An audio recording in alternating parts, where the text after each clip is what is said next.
Hello, എല്ലാവർക്കും പുതിയൊരു വീഡിയോയിലേക്ക് സ്വാഗതം. എല്ലാവരും സുഖമായിട്ടിരിക്കുന്നു വിചാരിക്കുന്നു. ഇന്ന് നമ്മുടെ കയ്യിലുള്ളത് നല്ല പിഞ്ച് ചക്കക്കുരുവാണ്. പിഞ്ചെന്ന് ഉദ്ദേശിച്ചത് മൂക്കാത്ത ചക്കയുടെ കുരുവാണിത്. ഇത് വെച്ച് നമ്മളിന്ന് അടിപൊളി ഒരു തോരനാണ് തയ്യാറാക്കുന്നത്. എങ്ങനെയാണെന്ന് കണ്ടു നോക്കാം. പിഞ്ച് ചക്കക്കുരുവാണെങ്കിൽ ഇതുപോലെ പൊളിച്ചെടുക്കാനും എളുപ്പമാണ്. നമ്മൾ ആ തൊണ്ടോട് കൂടി തന്നെ നടുവെ പിളർന്നതിന് ശേഷം നമ്മൾ രണ്ടായിട്ട് എടുക്കുകയാണ് ചെയ്യുന്നത്. പെട്ടെന്ന് തന്നെ നമുക്കിത് ഒരുക്കിയെടുക്കാൻ പറ്റും. ഇതുപോലെ ബാക്കിയുള്ളതെല്ലാം നമുക്കൊന്ന് മുറിച്ച് ഒന്നുകൂടി ചെറുതാക്കി അരിഞ്ഞ് എടുക്കാം. ഇത് നമ്മളെല്ലാം തൊണ്ട് കളഞ്ഞെടുത്തിട്ടുണ്ട്. ഇനി ഇതൊന്നുകൂടി ഒന്ന് അരിഞ്ഞെടുക്കണം. കുറച്ചുകൂടി കട്ടി കുറച്ച് നീളത്തിൽ ഒന്നുകൂടി ഒന്ന് അരിഞ്ഞെടുക്കാം.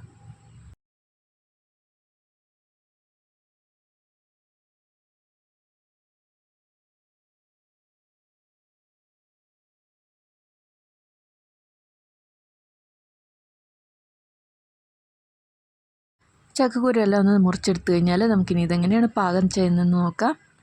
ഇത് നമ്മൾ ചട്ടിയിലാണ് തോരൻ തയ്യാറാക്കുന്നത്. ചക്കക്കുരു എല്ലാം നമ്മളൊന്ന് ഇട്ട് കൊടുക്കുന്നുണ്ട്.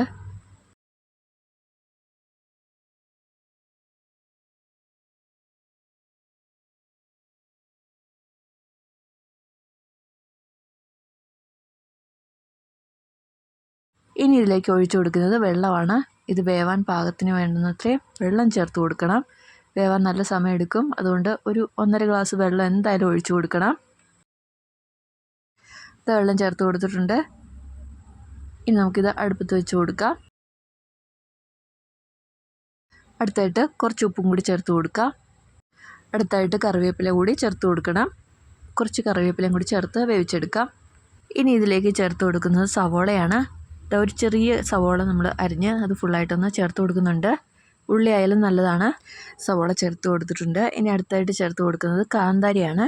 കുറച്ച് എരിവുള്ള മുളകാണ് ഇതിന് നല്ലത്. എന്നാലാണ് നല്ല ടേസ്റ്റ് കിട്ടത്തുള്ളൂ. ഇത് നമ്മൾ ആവശ്യമുള്ളത്രയും കാന്താരി ചെറുതാക്കി അരിഞ്ഞെടുത്തിട്ടുണ്ട്. അതും കൂടി ചേർത്ത് കൊടുത്തിട്ടുണ്ട്. ഇനി നന്നായിട്ടൊന്ന് മിക്സ് ചെയ്ത് കൊടുക്കാം. മിക്സ് ചെയ്ത് കൊടുത്തതിന് ശേഷം മൂടി വെച്ച് നന്നായിട്ട് തിളച്ചത് നന്നായിട്ട് വെന്ത് വരാനായിട്ട് വെയിറ്റ് ചെയ്യാം.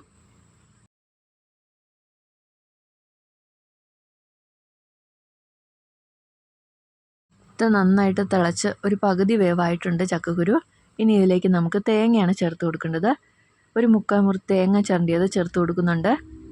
തേങ്ങ കുറച്ച് കൂടുതലുണ്ടെങ്കിലാണ് ഈ തോരന് നല്ല ടേസ്റ്റ് കിട്ടത്തുള്ളൂ. തേങ്ങയും കൂടി ചേർത്ത് നമുക്ക് നന്നായിട്ടൊന്ന് മിക്സ് ചെയ്തെടുക്കാം. ഇത് നന്നായിട്ട് തന്നെ തിളച്ച് വന്നിട്ടുണ്ട്. ഇനി ഇതിലേക്ക് ചേർത്ത് കൊടുക്കുന്നത് ചെറിയൊരു കഷ്ണം ഇഞ്ചിയാണ്. കുറച്ച് മാത്രമേ ചേർത്ത് കൊടുക്കുന്നുള്ളൂ. അതിൻ്റെ ടേസ്റ്റ് ഒന്ന് എടുത്ത് നിൽക്കാൻ വേണ്ടിയിട്ടാണ് ഏറ്റവും ലാസ്റ്റ് തന്നെ ചേർത്ത് കൊടുക്കുന്നത്. ഇനി ഇത് നന്നായിട്ടൊന്ന് വെന്ത് ഈ ചാറെല്ലാം നന്നായിട്ട് പറ്റി കുറുകി വരണം.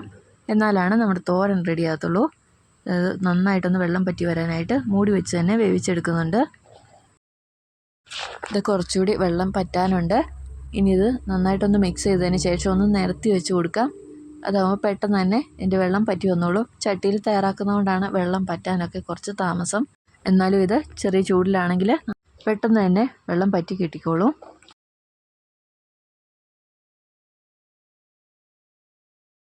ചക്കക്കുരുവൊക്കെ പാകത്തിന് തന്നെ വെന്ത് നമുക്ക് കിട്ടിയിട്ടുണ്ട്. ഇനി നന്നായിട്ട് കൂടെ ഒന്ന് മിക്സ് ചെയ്ത് കൊടുക്കാം. നമ്മുടെ ചക്കക്കുരു തോരൻ അങ്ങനെ റെഡി ആയിട്ടുണ്ട്. നല്ല ടേസ്റ്റാണ് ഇതിന്. പ്രത്യേകിച്ച് പിഞ്ച് ചക്കക്കുരു ഇതുപോലെ വെച്ചാൽ മാത്രമേ ടേസ്റ്റ് കാണത്തുള്ളൂ. ഇത് നല്ല ചൂട് ചോറിൻ്റെ കൂടെയാണെങ്കിൽ വേറെ ഒരു കറിയും കൂട്ടാതെ ഇത് മാത്രം കൂട്ടി ആരും ചോറിൻ്റെ പോവും. അപ്പോൾ എല്ലാവരും ട്രൈ ചെയ്ത് നോക്കുക. ഇതുവരെ ട്രൈ ചെയ്തിട്ടില്ലെങ്കിൽ ഭയങ്കര നഷ്ടമായി പോവും. അപ്പോൾ വീണ്ടും നല്ലൊരു വീഡിയോ ആയിട്ട് കാണാം. ബൈ.